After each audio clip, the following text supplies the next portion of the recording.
إلا الله وحده لا شريك له وأشهد أن محمدا عبده ورسوله اللهم صل على محمد وعلى آل محمد كما صليت على إبراهيم وعلى آل إبراهيم إنك حميد مجيد اللهم بارك على محمد وعلى آل محمد كما باركت على إبراهيم وعلى آل إبراهيم إنك حميد مجيد أما بعد فإن خير الحديث كتاب الله وخير الهدي هدي محمد صلى الله عليه وسلم وشر الأمور محدثاتها وكل محدثة بدعة وكل بدعة ضلالة وكل ضلالة في النار رب اشرح لي صدري ويسر لي أمري واحلل عقدة من لساني يفقهوا قولي رب زدني علما رب زدني علما سبحانك لا علم لنا إلا ما علمتنا إنك أنت العليم الحكيم أما بعد فأعوذ بالله السميع العليم من الشيطان الرجيم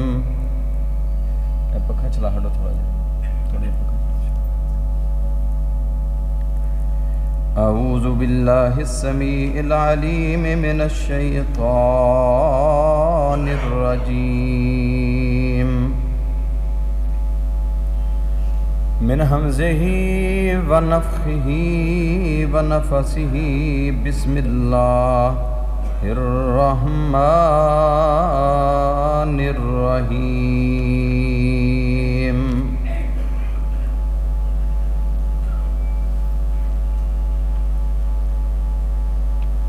والله يدعو إلى دار السلام ويهدي من يشاء إلى صراط مستقيم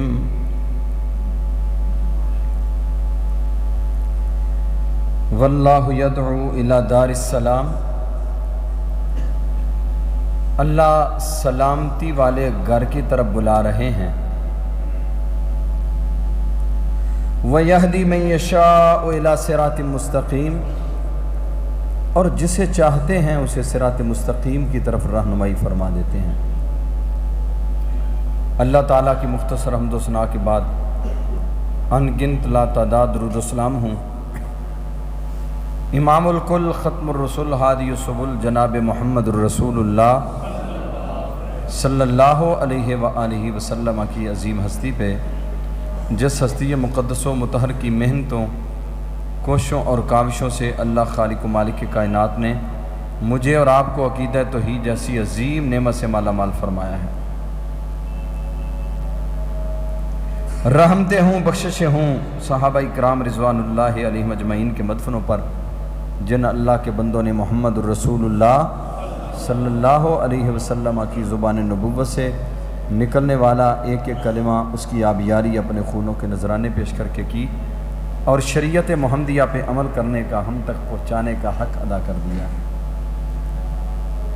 اے مولا کریم، کروڑوں رحمت نازل فرما علماء، محدثین، ائمہ اکرام رحمہم اللہ تعالیٰ کے مدفنوں پر، جن اللہ کے بندوں نے محمد الرسول اللہ صلی اللہ علیہ وسلم کی زبان نبوت سے نکلنے والا ایک ایک کلمہ بڑی دیانتداری اور بڑی ہی امانت داری کے ساتھ ہم تک پہنچا دیا ہے۔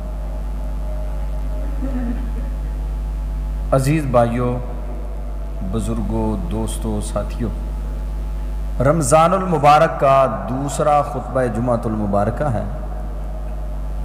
رمضان بڑی برق رفتاری کے ساتھ، بڑی تیزی کے ساتھ اختتام کی طرف بڑھتا جا رہا ہے۔ ایام معدودات، گنتی کے دن ہیں، گنتے گنتے ہی یہ ختم ہونے کی طرف جا رہے ہیں۔ اللہ تعالیٰ سے دعا فرمائیں، اللہ جتنے لوگ بھی روزے رکھ رہے ہیں، اللہ ان سارے رکھنے والوں کے روزوں کو قبول فرمائے، اور جو رمضان المبارک کی قدر و منزلت کو نہیں پہچان رہے، اللہ انہیں ہدایت عطا فرمائے، انہیں بھی رمضان المبارک کی قدر و منزلت اور رمضان المبارک کے فوائد کو بھرپور سمیٹنے کی توفیق عطا فرمائے۔ آج کا جو ہمارا عنوان ہے وہ ہے اخلاق حسنہ اور رمضان المبارک۔ یاد رہے، اخلاق ہی وہ چیز ہے کہ جس کے ساتھ نبی رحمت جناب محمد الرسول اللہ صلی اللہ علیہ وآلہ وسلم نے بڑے بڑے مضبوط اعصاب سے بڑے بڑے متکبروں کو، بڑے بڑے ظالموں کو، بڑے بڑے اللہ کے نافرمانوں کو، بڑے بڑے اللہ کے باغیوں کو ایسے زیر کیا۔ صرف اخلاق حسنہ ہی تو تھا کہ جس کی وجہ سے بڑے بڑے متکبروں کو اللہ کے پیارے حبیب علیہ السلام نے زیر کر دیا تھا۔ جہاں تلوار کی ضرورت پڑی وہاں تلوار بھی استعمال ہوئی ہے، لیکن تلوار بہت کم استعمال ہوئی ہے، اجتماعی طور پہ استعمال ہوئی ہے۔ اخلاق کریمہ، اخلاق حسنہ وہ عظیم نعمت ہے کہ جو بڑے بڑے آپ کے مخالفوں کے دل میں آپ کی جگہ بنا دینے والی چیز ہے۔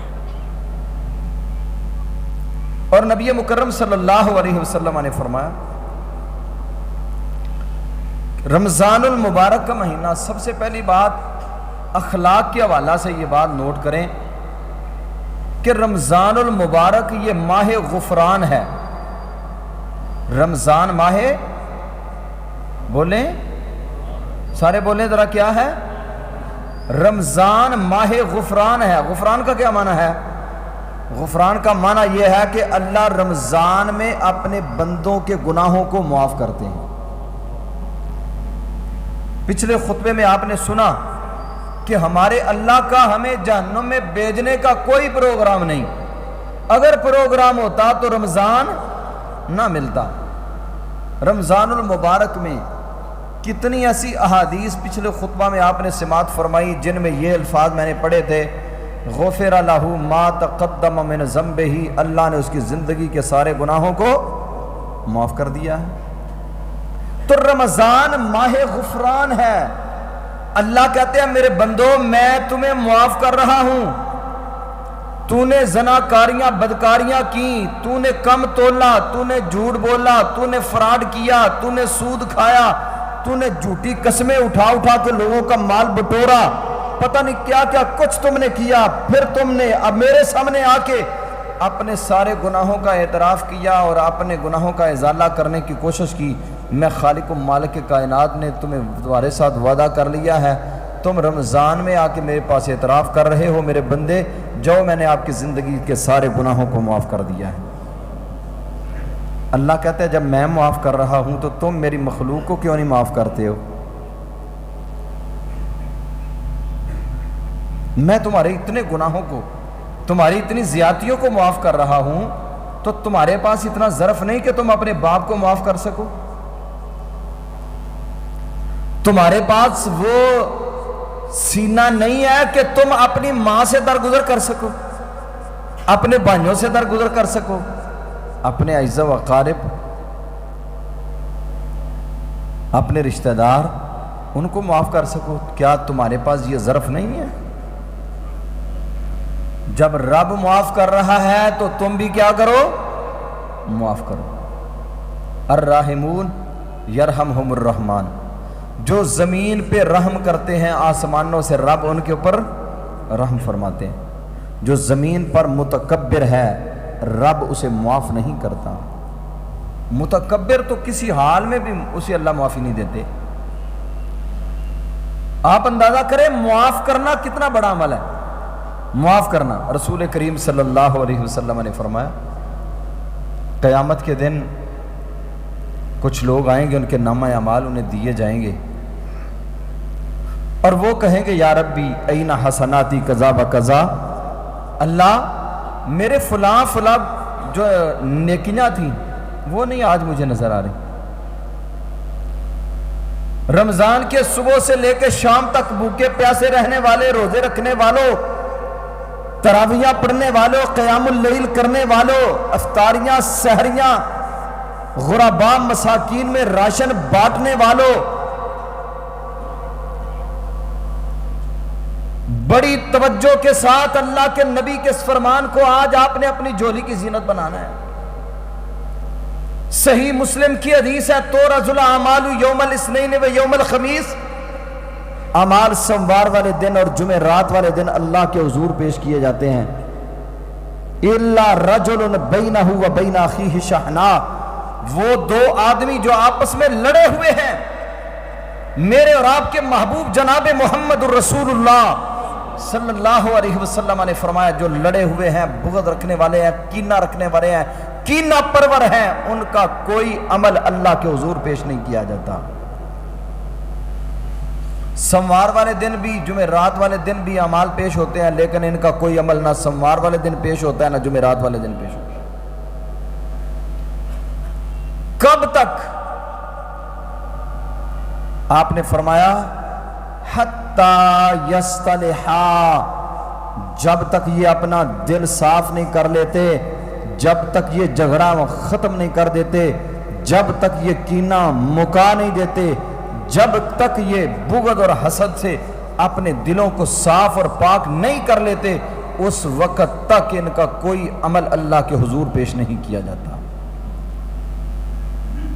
اور قیامت کے دن کہیں گے یا اللہ میں نے گرمی کی شدت میں روزے رکھے، سحریاں کی، افطاریاں کی، افطاریاں سحریاں کی ہی نہیں کرواتا بھی رہا، اللہ تیرے رستے میں مال بھی لٹایا، اللہ تیرے رستے میں سب کچھ قربان کرنے کے لیے تیار تھا.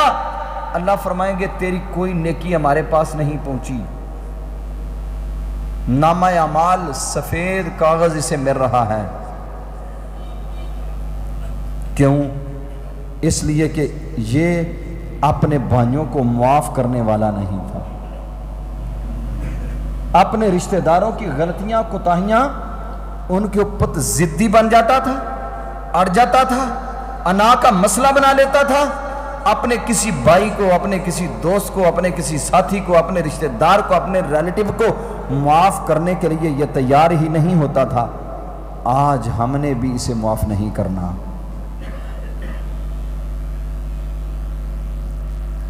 اس لیے اخلاق حسنہ کا تقاضا یہ ہے کہ کوئی آپ سے کٹتا ہے آپ اس سے جڑیں، وہ آپ کو گالیاں دیتا ہے آپ اس کے لیے دعائیں کریں، وہ آپ کو برا کہتا ہے آپ اس کے بارے میں اچھے کلمات کہیں، وہ گالیاں دیتا ہے آپ اچھے کلمات کہتے ہیں. دیانت داری سے ہم ذرا سوچیں، ہمارے پاس بات تو ظاہر ہے پہنچ ہی جاتی ہے، جب منہ سے نکلتی ہے تو وہ جس طرح ہمارے پنجابی میں ایک بڑا معروف جملہ بولا جاتا ہے، کہتے ہیں کندھانوں میں قانون دینے، بات پہنچ جاتی ہے، جس کے متعلق ہوتی ہے اس کے کانوں تک بھی پہنچ جاتی ہے. پہنچانے والے بڑے بڑے جناب سخی لوگ ہوتے ہیں، وہ پہنچا دیتے ہیں. لیکن یہ سوچیں کہ اگر آپ کی زبان سے نکلے ہوئے کلمات اچھے اس تک پہنچیں گے تو اس کا دل نرم ہوگا یا نہیں ہوگا؟ کیوں جی، ہوگا یا نہیں ہوگا؟ آپ اچھے کلمات کہہ رہے ہیں، اس تک جب آپ کے اچھے کلمات پہنچے گے وہ اپنے اندر شرمندہ ہوگا. اندر اللہ کریم نے ایک نظام فٹ کیا ہوا ہے جسے ضمیر کہتے ہیں. ضمیر جن جوڑتا ہے کہ تم تو اس کے بارے میں بد زبانی کرتے ہو، تم اس کے بارے میں اسے گالیاں دیتے ہو، برا بھلا کہتے ہو، اور وہ آپ کے بارے میں اچھے کلمات کہہ رہا ہے. بندہ پہلے سے کچھ کول مائنڈ ہو جاتا ہے، اس کا دماغ کچھ ٹھکانے آتا ہے، درست ہوتا ہے. اور جب دونوں طرف سے ہی تیر اندازی ہو رہی ہو، دونوں طرف سے ہی جناب آگ کے شرارے برس رہے ہوں، دونوں طرف سے ہی جناب ایک دوسرے کی ہوا کو تلواریں ماری جا رہی ہوں گی، تو پھر کبھی بھی دل نرم نہیں ہوں گے۔ اس لیے ہمارے گھروں کے اندر جتنی بیماریاں جنم لے رہی ہیں، کوئی بلڈ پریشر کا مریض ہے، کوئی شوگر کا مریض ہے، یہ جتنے بلڈ پریشر کے مریض ہیں اور شوگر کے مریض ہیں، میں انہیں اللہ کا واسطہ دے کے کہتا ہوں اپنے معاملات جو ہے نا اپنے رشتہ داروں کے ساتھ، اپنے دوستوں کے ساتھ اور اپنے جو عزت و اقارب کے ساتھ اور جن لوگوں کے ساتھ آپ کے کاروباری معاملات ہیں ان کے ساتھ ذرا تھوڑا سا حسن سلوک اور بہتری پیدا کریں۔ اللہ کی قسم اللہ بلڈ پریشر کیا، شوگر کیا، سب کچھ ختم کر دے گا۔ اور آپ کسی ڈاکٹر کے پاس جا کے بیٹھے مشورہ کریں، ڈاکٹر صاحب یہ بلڈ پریشر اور شوگر کی بیماریاں کیوں لگتی ہیں؟ بنیاد یہ ہوگی ٹینشن۔ جب آپ کسی سے لڑ رہے ہیں، جھگڑ رہے ہیں، تو آپ کو ٹینشن تو ہوئی ہے نا، آپ کو بھی ہوئی، ان کو بھی ہوئی۔ تو نبی مکرم صلی اللہ علیہ وسلم نے فرمایا رمضان المبارک میں ایک دوسرے کو معاف کرو، ایک دوسرے کو معاف کرو۔ الراحمون یرحمہم الرحمن ارحموا من فی الارض یرحمکم من فی السماء، تم زمین والوں کے لیے رحیم بن جاؤ، آسمانوں سے رب تمہارے اوپر رحمتوں کے نزول فرما دے گا۔ اگر اللہ کی رحمتوں کو سمیٹنا چاہتے ہیں پھر اپنے دوستوں، ساتھیوں، رشتہ داروں، عزت و اقارب کے لیے آپ رحیم بن جائیں، رحم کرنے والے بن جائیں۔ اللہ کی عظمت کی قسم ہے اللہ آپ کو رحمت عطا فرما دے گا۔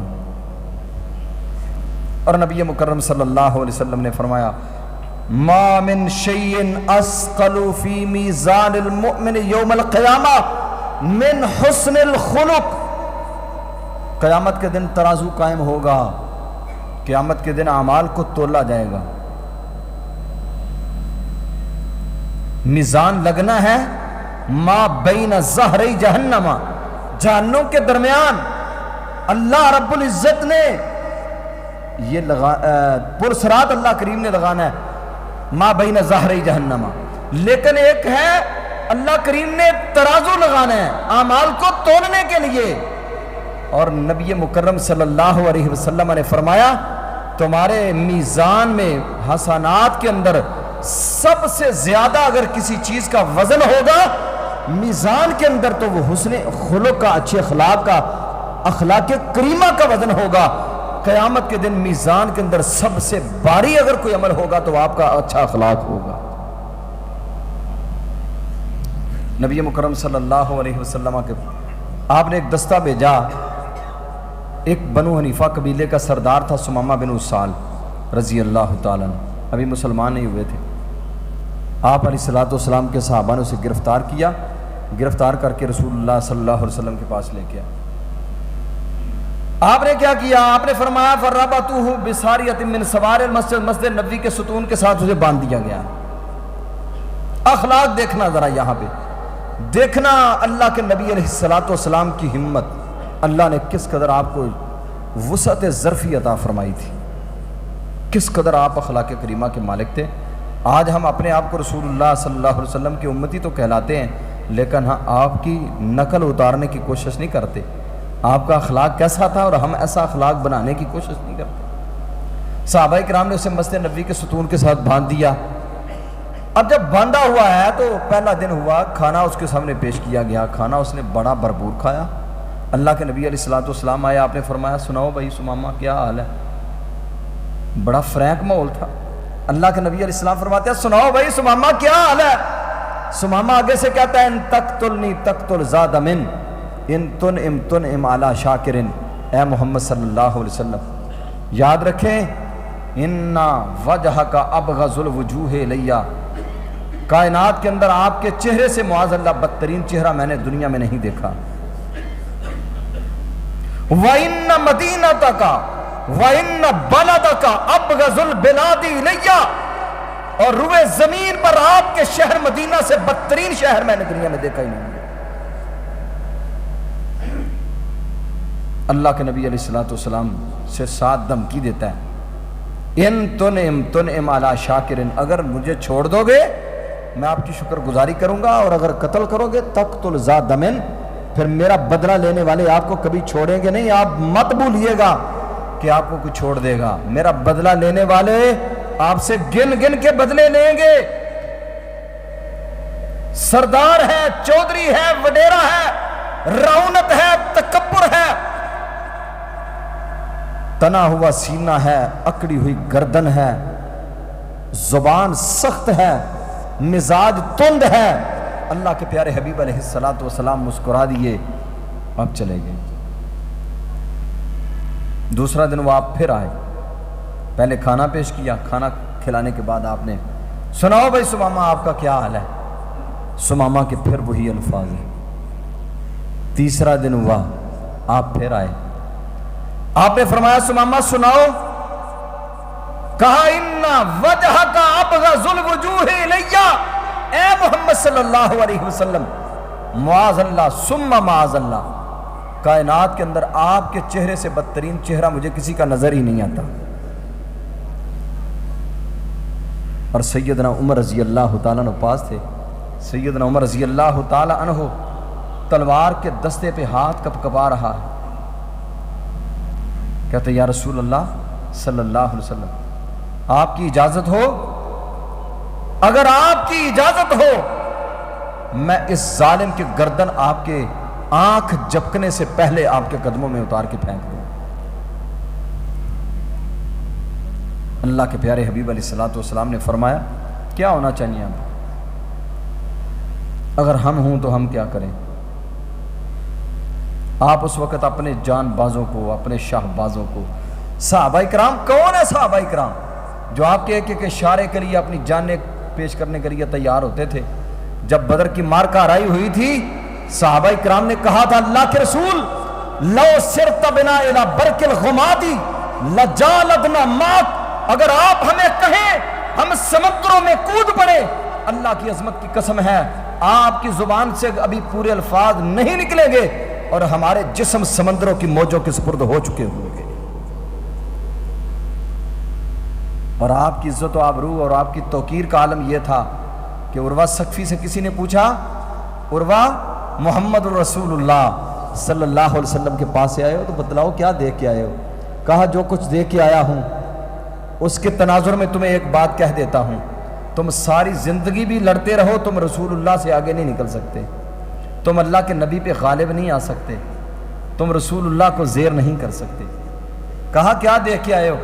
کہا میں نے ان کے سپاہیوں اور ان کے شہبازوں, ان کے جانبازوں کا حال یہ دیکھا ہے اذا تکلم خفضوا اصواتهم, جب آپ گفتگو کرتے ہیں ان کی زبانیں گنگ ہو جاتی ہیں, اور کأن علی رؤوسهم الطیر, ایسے محسوس ہوتا ہے جس سے ان کے سروں کے اوپر پرندے بیٹھے ہوئے ہیں. ان کے لیے سانس لینا بھی مشکل ہوتا ہے, کوئی اونچی آواز سے سانس نہیں لیتا, چیم گوئیاں اور ایک دوسرے کے کان میں باتیں کرنا اور ادھر ادھر توجہ کو مصروف کر لینا تو بہت دور کی باتیں ہیں. اذا توضا و اذا تنخم, اور جب آپ جو نا وہ اپنا لعاب پھینکتے ہیں تو یوں محسوس ہوتا ہے کادو یقتتلون علی وضوئہ, کوئی ادھر سے آگے ہاتھ اپنا بڑھا رہا ہے, کوئی ادھر سے آگے ہاتھ بڑھا رہا ہے, اور اپنے ہاتھوں کے اوپر آپ کا لعاب دہن لے کر مل کے اپنے رخساروں کے اوپر ملتے ہیں. وَإِذَا تَوَضَّأَ كَادُوا يَقْتَتِلُونَ عَلَى وُضُوئِهِ, پانی کا ایک قطرہ بھی وضو کا زمین پہ گرنے نہیں دیتے. کہے عروہ ثقفی قریشانو جا کے, کہے عروہ ثقفی قریشانو جا کے, میں شاہاں دے شاہی دربارانو ڈٹھا, زمانے چ ایسی مثال ہی نہیں ملتی جویں میں محمد دے یارانو ڈٹھا. وضو قطرے گردے تے پج پج کے پکڑن, محبت نال مل دے رخساراں نو ڈٹھا. گرے تھک دی ایک وی چھٹنا زمین تے, ایسا کدی میں نظارہ نہیں ڈٹھا. اللہ کے پیارے حبیب علیہ السلام کے وہ صحابہ کرام بھی آپ کے پاس ہیں. آپ فرماتے ہیں صحابہ کرام کو آپ نے کیا فرمایا, پکڑ لو اس کو پٹائی کرو, اس کی مار دو اسے جان سے, اب اسے زندگی گزارنے کا کوئی حق نہیں ہے. نہیں, آپ نے فرمایا اطلقوہ, اے میرے صحابہ اسے چھوڑ دو. صحابہ کرام حیران ہے, اللہ کے رسول وہ گالیاں دے رہا ہے آپ چھوڑنے کا کہہ رہے ہیں. فرمایا ہاں اسے چھوڑ دو. لوگوں محمدی مسجد میں آنے والوں، رمضان المبارک کی سعادتوں اور ساعتوں کو سمیٹنے والوں، یہ ہے وہ محبوب جس محبوب کا ہم کلمہ پڑھنے والے ہیں، جس رسول اللہ صلی اللہ علیہ وسلم کی سیرت و کردار کو ماننے والے ہیں۔ اور آج اپنے گریبانوں میں جھانکے ہم بھی اور رسول اللہ کی سیرت و کردار کو بھی دیکھیں۔ آج ہم اپنے سگے بہن بھائیوں کو معاف کرنے کے لیے تیار نہیں ہیں، وہاں رسول اللہ کے ساتھ بدتمیزی کی جا رہی ہے، اللہ کے نبی اسے بھی معاف کر رہے ہیں۔ آپ نے فرمایا اسے چھوڑ دو، اطلقوہ، اسے کھول دو۔ پہلے بندہ ہوا تھا، اسے کھول دو، کھول دیا، چلا گیا۔ تھوڑا دور جا کے پریشان ہو گئے، کہنے لگے یہ اندر اللہ کریم نے جو نظام فٹ کیا ہوا ہے نا، جسے ضمیر کہتے ہیں، 1000 مرتبہ بھی آپ کہیں کہ بڑا بے ضمیر ہو گیا ہے، یہ ضمیر جو ہے نا، یہ ضمیر یہ انسان کو جھنجھوڑتا ضرور ہے۔ درست ڈائریکشن اور درست سمت یہ ضرور بندے کے لیے متعین کرتا ہے۔ بندہ چشم پوشی کرے، بندہ اسے چھپائے، اوپن نہ کرے، واضح نہ کرے، یہ ایک علیحدہ بات ہے۔ تھوڑا سا آگے گیا، کھڑا ہو گیا، سوچ میں پڑ گئے۔ اوتھے کھلو کے دل وچ سوچاں دوڑامدا، اوتھے کھلو کے دل وچ سوچاں دوڑامدا، دشمن تے انج نہیں رحم کمامدا۔ اوتھے کھلو کے دل وچ سوچا دوڑامدا، دشمن تے انج نہیں رحم کمامدا۔ میں کردہ رہا سختی پر او نرمی کمامدا، اے خلق گواہی دیندہ احمد سچ یار دی۔ اللہ کی قسم یہ اخلاق بتلا رہا ہے کہ یہ عام بندہ نہیں ہے، یہ واقعتاً اللہ کا نبی ہے۔ واپس آئے، واپس پلٹے، میرے اور آپ کے محبوب جناب محمد الرسول اللہ صلی اللہ علیہ وسلم صحابہ کرام کے درمیان اس طرح بیٹھے ہوئے ہیں جس طرح ستاروں کے جھرمٹ میں چاند ہوتا ہے۔ کائنات کے امام وہاں موجود ہیں۔ سمامہ آئے، آپ نے دیکھا، آپ مسکرا پڑے، آپ نے فرمایا سمامہ پھر آ گئے ہو، کیسے آئے ہو؟ سمامہ کہتا ہے محبوب اللہ کی قسم آپ نے اخلاق کے وہ تالے لگائے ہیں، اخلاق کے کریمہ نے ایسا مجھے جکڑا ہے، مجھے اللہ کی قسم ہے قدم آگے کا اٹھانے کی کوشش کرتا تھا لیکن میرے قدم پیچھے کو آ رہے تھے۔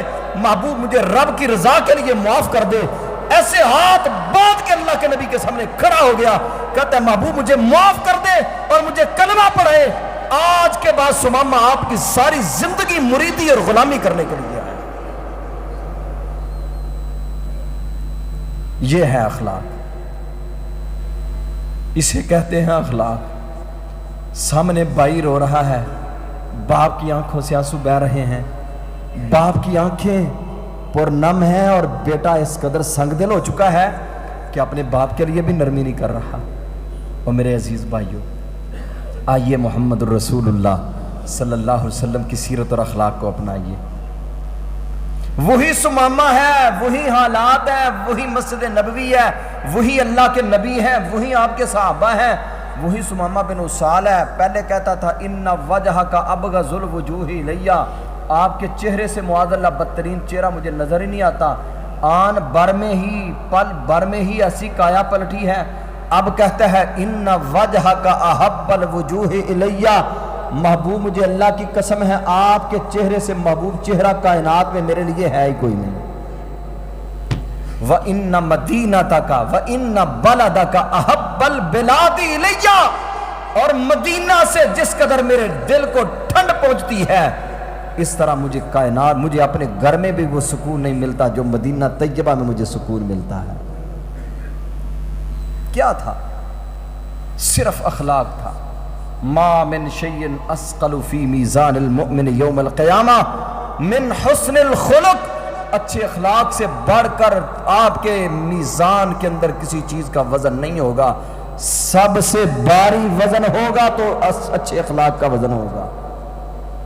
روزے بھی رکھیں، گالیاں بھی دیں، روزے بھی رکھیں، مزدوروں کی کو تیس نیس بھی اور اس کی مائیں بہنیں ایک کر دیں، روزے بھی رکھیں اور بددیانتیاں بھی کریں، روزے بھی رکھیں اور متکبرانہ جملے بھی بولیں، روزے بھی رکھیں اور فراڈیاں بھی کریں، روزے بھی رکھیں اور اللہ کے گھروں میں بیٹھ کر چغلیاں غیبتیں کریں، روزے رکھیں اور ایک دوسرے کے خلاف جناب اپنی زبانوں کو تیز کریں، ایسے روزے رکھنے کا کوئی فائدہ نہیں ہے. یاد رکھو ایسے روزے رکھنے کا کوئی فائدہ نہیں.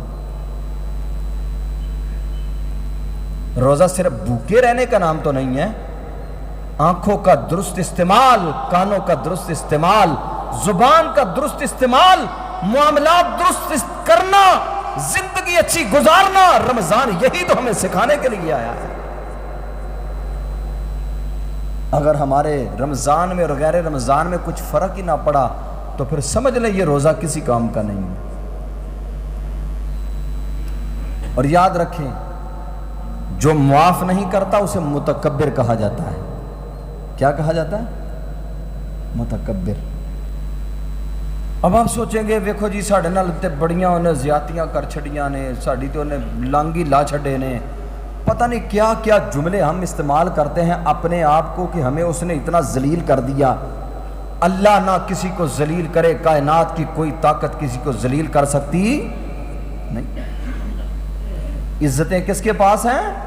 وَتُعِزُّ مَن تَشَاءُ وَتُذِلُّ مَن تَشَاءُ بِيَدِكَ الْخَيْرُ اِنَّكَ عَلَىٰ كُلِّ شَيْءٍ قَدِيرٌ. بادشاہاں نو تختو سٹے پالچ کرے ویرانہ، بادشاہاں نو تختو سٹے پالچ کرے ویرانہ، عاجز تے مسکینہ تائیں دیوے تخت شاہانہ. عزتیں کون دیتا ہے؟ کوئی بندہ کسی بندے کو ذلیل کر سکتا ہے؟ نہیں کر سکتا. مت سوچئے گا کہ مجھے اس نے ذلیل کر دیا ہے. اور اگر یہ سوچا ہوتا تو فتح مکہ کے موقع پہ اللہ کے نبی علیہ السلام کے سامنے آپ کے بڑے بڑے دشمن بیٹھے ہوئے تھے جنہوں نے آپ کی بیٹیوں کو بھی مارا تھا. میرے محبوب کے بلال کو تپتی ریت کے اوپر گھسیٹتے تھے. میرے محبوب کے بلال کی ٹانگوں کو رسیاں باندھ کر مکہ کی پتھریلی گلیوں میں گھسیٹا جاتا تھا. میرے محبوب کے خباب بن ارت کے جسم کا گوشت نکال دیا گیا تھا. یاد رکھیں ان کی کمر کی ہڈیاں خالی کر دی گئی تھیں. عمار بن یاسر کو مارا گیا. میرے محبوب کے عثمان ذی النورین کو الٹا لٹکا کے آگ کی دنیا دی جاتی تھی. لیکن اس محبوب کے وسعت ظرفی پہ قربان جاؤں، مکہ والے وہ سارے آپ کے دشمن اور مارنے والے اور آپ کے صحابہ پہ ظلم و ستم کی چکیاں پیسنے والے اور ظلم و ستم کے پہاڑ توڑنے والے مجرم کی حیثیت سے کھڑے ہیں. اور میرے محبوب نے فرمایا لا تثریب علیکم اليوم، جاؤ آج تمہیں میں نے اپنے رب کی رضا کے لیے معاف کر دیا ہے. اور وہ ایسا وقت تھا، وہ ایسا دن تھا، رحمت کے وہ دریا بہائے تھے کہ قیامت تک کے لیے وہ عظیم جو چارٹر تھا رب کریم کے پیارے محبوب علیہ السلام نے جو وہاں پیش کیا تھا، اللہ کی قسم نبی رحمت صلی اللہ علیہ وسلم نے درگزر کرنے کی وہ اعلیٰ مثال پیش کی ہے کہ کائنات ایسی مثالیں پیش کرنے سے قاصر ہے. اور نبی مکرم صلی اللہ علیہ وسلم نے فرمایا لا يدخل الجنہ من کان فی قلبہ مثقال حبۃ خردل من کبر. لوگوں یاد رکھو جس دل کے اندر رائی کے دانے کے برابر بھی تکبر ہوا وہ متکبر اللہ کی جنت میں داخل نہیں ہو سکے گا. متکبر اور جنت یہ دو متضاد ہیں. متکبر جنت میں نہیں جا سکتا. لا يدخل الجنت الجواز والجازری. آپ نے فرمایا جو متکبر ہے، لوگوں کو حقیر جاننے والا اور لوگوں کی عزتیں لوٹنے والا اور تکبرانہ جملے، تکبرانہ طرز زندگی اپنانے والا، اللہ کی جنت میں داخل نہیں ہو سکے گا. تکبر کیا ہے؟ تکبر کی تعریف کی ہے رسول اللہ صلی اللہ علیہ وسلم نے، بطر الحق وغمت الناس. تکبر کسے کہتے ہیں؟ لوگوں کو حقیر جاننا اور حق بات کو جھٹلا دینا. مانتا ہوں حق ہے لیکن پھر بھی میں نہیں مانتا. تسلیم کرتا ہے حق، ماننا نہیں. جو شخص اس طرح کرتا ہے وہ متکبر ہے. لوگوں کو حقیر جاننے والا متکبر ہے. اخلاق کریمہ کے بالکل مخالف ہے تکبر. تکبر نہیں ہونا چاہیے. اور جو شخص اپنے دوستوں، ساتھیوں، رشتہ داروں پہ سے درگزر کرتا ہے اور درگزر کرنے کے بعد وہ بدلہ بھی لے سکتا ہے، بدلہ بھی لے سکتا ہے، بدلہ لینے کی قدرت بھی رکھتا ہے. پھر بھی غصہ نہیں کیا. آپ کے پاس ایک آدمی آیا, اس نے کہا یا رسول اللہ مجھے کوئی نصیحت فرمایا. آپ نے فرمایا لا تغضب, غصہ نہ کر. جتنی لڑائیاں ہیں, جتنے جھگڑے ہیں, قتل و غارت گریاں ہیں, کس کی وجہ سے ہیں؟ غصے کی وجہ سے. غصے کی وجہ سے, صرف غصہ اور کچھ بھی نہیں. آپ نے فرمایا جو شخص من قَزَمَ غَيْظًا, جس نے غصے کو پی لیا, وَهُوَ قَادِرٌ أَن يُنَفِّذَهُ, وہ بدلہ لینے کی ہمت رکھتا تھا, اپنے غصے کو نافذ کر سکتا تھا, لیکن پھر بھی اپنا غصہ پی گیا. دعاہ اللہ یوم القیامت علی رؤوس الخلائق, قیامت کے دن رب کائنات کا اس کے ساتھ سلوک کیا ہوگا؟ جب ساری کائنات میدان محشر میں رب کریم کے سامنے کھڑی ہوگی, رب کائنات پوری دنیا کے انسانوں کے سامنے اس بندے کو علیحدہ کر کے اللہ اسے اپنے پاس بلائیں گے. یہ کچھ چھوٹے شرف کی بات تو نہیں نا, کہ جسے ساری دنیا کے سامنے اللہ اپنے پاس بلائیں گے. حتی یخیرہ بحور العین, اللہ فرمائیں گے یہ حوریں ہیں, ان میں سے جو آپ کو پسند ہے اس کو آپ اختیار کر لو.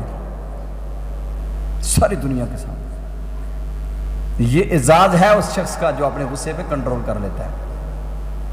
اور دوسری چیز آپ نے فرمایا من اقتطع حق امرئ مسلم بیمینہ, جو لوگ جھوٹی قسمیں اٹھا کے اپنے بھائیوں کا مال ہڑپ کر جاتے ہیں, اپنے اثر رسوخ کو استعمال کر کے کسی کا مال کھا لیا, بتیجوں کی وراثت کے اوپر قبضہ کر لیا, یہ 3 بتیجے تھے ان کے وراثت کے اوپر قبضہ کر لیا.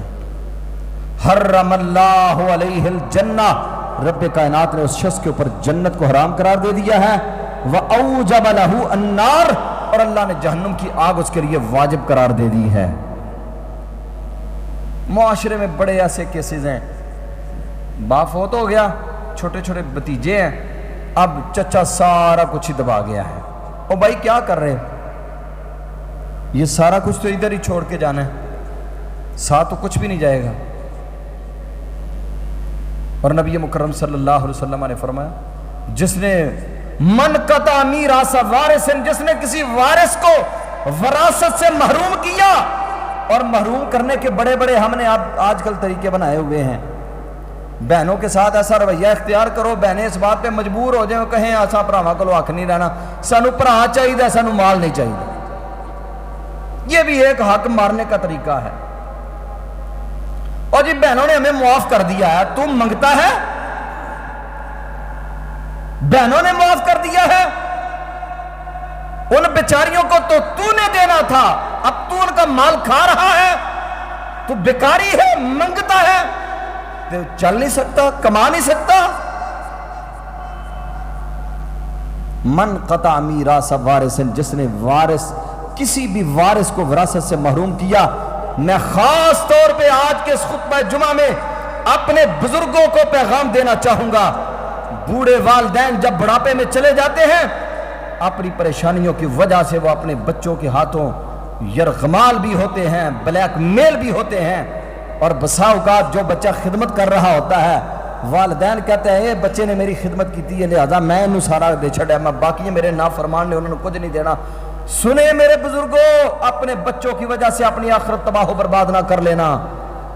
اگر وہ آپ کی ناقدری کر رہا ہے, وہ اگر آپ کی بے ادبی کر رہا ہے, اس کا خمیازہ اس نے بھگتنا ہے, لیکن آپ کو رب کریم نے یہ حق نہیں دیا کہ آپ اس کو وراثت سے محروم کریں. بوڑھے باپ کے خود ہی جا کے عدالتوں میں انگوٹھے لگوا لیے, بس سائن کروا لیے, کیا ہے, ساری باپ کی جائیداد اپنے نام لگوا لی ہے. آج دنیا کا مال ہے, اس کو کما رہے ہو. سنو, جس نے ایک بالشت کسی کا حق کھایا, قیامت ایک بالشت, من اخذ شبرا من الارض, ایک بالشت کے برابر کسی کی زمین پہ غاصب ہوا, قبضہ کیا, قیامت کے دن 7 زمینوں کا توق اس کے گلے میں ڈال کر اللہ فرمائیں گے اسے اٹھاؤ اپنے سر کے اوپر. اگر اٹھا سکتے ہو تو آج دنیا کی زمینوں پہ قبضے کر لو, پلاٹوں پہ قبضے کر لو, پلازوں کے قبضے کر لو, مکانوں پہ قبضے کر لو. اگر قیامت کے دن یہ سارا بوجھ اٹھا سکتے ہو تو کرو یہ قبضے, اگر نہیں اٹھا سکتے تو آج بعد آ جاؤ, آپ کی آخرت بہتر ہو جائے گی. فرمایا من قطع میراث وارث، جس نے کسی وارث کو وراثت سے محروم کیا، قطع اللہ میراثہ من الجنہ، رب کریم نے اس کی وراثت جنت سے ختم کر دی ہے۔ اس لیے کبھی کسی وارث کو محروم نہ کیجئے گا، یہ بھی بہت بڑی بد اخلاقی ہے، وارث کو اس کی وراثت سے محروم کرنا بھی بہت بڑی بد اخلاقی ہے۔ اخلاق کریمہ کا تقاضا یہ ہے کہ جس کا جو حق ہے وہ ہماری آنکھوں کا تارا ہے یا نہیں ہے، وہ ہمیں اچھا لگتا ہے یا نہیں لگتا، لیکن اللہ کریم نے جسے جو حق دیا ہے اسے اس کا حق پہنچانا چاہیے۔ اگر اس کا حق نہیں پہنچائیں گے یہ بھی بہت بڑی بد اخلاقی ہے۔ رمضان بھی ہم سے یہی تقاضا کر رہا ہے، کبھی کسی کے حقوق پہ ڈاکے نہیں ڈالنے، کسی کا حق نہیں مارنا، کسی کو وراثت سے محروم نہیں کرنا۔ واللہ یدعو الی دار السلام، اللہ سلامتی والے گھر کی دعوت دے رہا ہے۔ وَيَهْدِي مَن يَشَاءُ إِلَى صِرَاطٍ مُسْتَقِيمٍ، اور اللہ جسے چاہتا ہے صراط مستقیم عطا کر دیتا ہے۔ اللہ تعالیٰ سے دعا ہے اللہ عمل کی توفیق عطا فرمائے۔